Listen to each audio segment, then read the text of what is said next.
Senator Paul. Thank you. Fatal conceit is the concept that central planning with decision-making concentrated in a few hands can never fully grasp the millions of complex individual interactions occurring simultaneously in the marketplace. It is a fatal conceit to believe any one person or small group of people has the knowledge necessary to direct an economy or dictate public health behavior. I think government health experts during this pandemic need to show caution in their prognostications. It's important to realize that if society meekly submits to an expert and that expert is wrong, a great deal of harm may occur when we allow one man's policy or one group of small men and women to be foisted on an entire nation. Take, for example, government experts who continue to call for schools and daycare to stay closed, or that recommend restrictions that make it impossible for a school to function. For a time, there may not have been enough information about coronavirus in children, but now there is.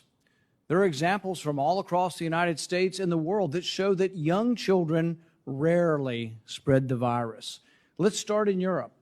22 countries have reopened their schools and have seen no discernible increases in cases.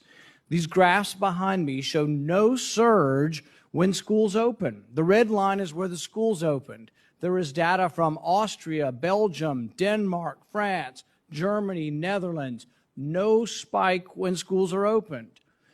Contact tracing studies in China, Iceland, Britain, and the Netherlands failed to find a single case of child to adult infection.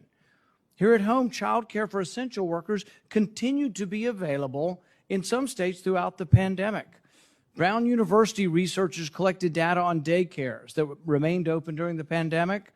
Over 25,000 kids in their study found that only 0.16% got COVID. And when you looked at the confirmed cases for staff, there was about 1% of more than 9,000 staff. The YMCA also has put forward statistics. 40,000 kids at 1,100 sites. There were no reports of coronavirus outbreaks or clusters. Dr. Joshua Sharfstein of Johns Hopkins writes, there is converging evidence that the coronavirus doesn't transmit among children like the flu, that it is a lower risk. Just yesterday, the American Academy of Pediatrics says we got to get kids back in school. We want them physically present in school. They even cite mounting evidence that children are less likely to contract the virus. Ultimately, this all comes down to the fatal conceit that central planners have enough knowledge somehow to tell a nation of 330 million people what they can and can't do. Perhaps our planners might think twice before they weigh in on every subject. Perhaps our government experts might hold their tongue before expressing the opinion whether we can play NFL football or Major League Baseball. Not in October. Perhaps our experts might think twice before telling the whole world that a COVID vaccine likely won't provide herd immunity. We don't know. Why weigh in with these opinions that we have no knowledge of? These are forecasts that may well be wrong.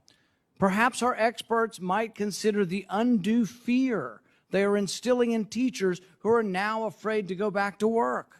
No one knows the answers to these questions. We shouldn't presume that a group of experts somehow knows what's best for everyone.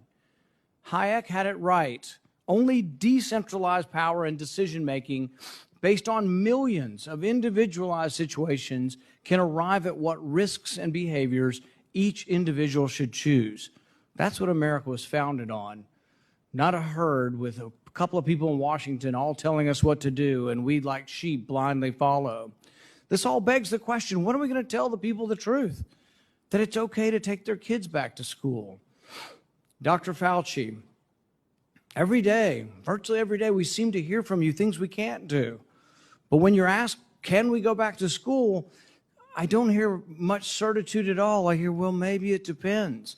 All of this body of evidence about schools around the world shows there's no surge. All of the evidence shows that it's rare.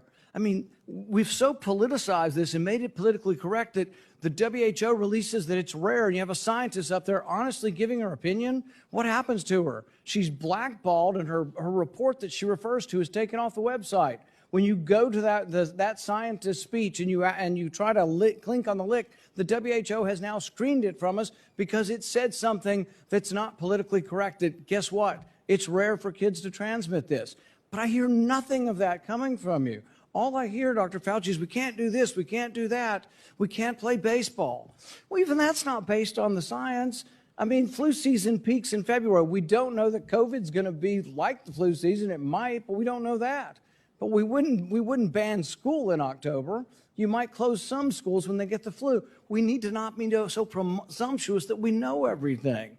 But my question to you is, can't you give us a little bit more on schools that we can get back to school, that there's a great deal of evidence, and it's actually good evidence that kids aren't transmitting this. It's rare, and that kids are staying healthy, and that, yes, we can open our schools. Mr. Chairman, do I have a little bit of time to? Well, I give you a little. That was well over 5 minutes, but we'll. Thank you, Senator Go ahead and Paul.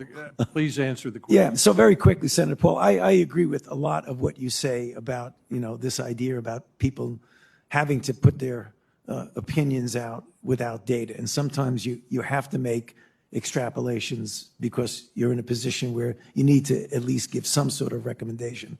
But if you were listening, and I think you were, to my opening statement and my response to one of the questions, I feel very strongly we need to do whatever we can to get the children back to school. So I think we are in lock agreement with that. The other thing that I'd like to clarify very briefly is that when things get in the press of what I supposedly said, I didn't say. I never said we can't play a certain sport. What happens is that people in the sport industry, they could either be people from Players Association, owners, people involved in the health of the players, ask me opinions regarding certain facts about the spread of the virus, what the dynamics are. I give it, and then it gets interpreted that I'm saying you can't play this sport or you can't play that sport. I agree with you. I am completely unqualified to tell you whether you can play a sport or not.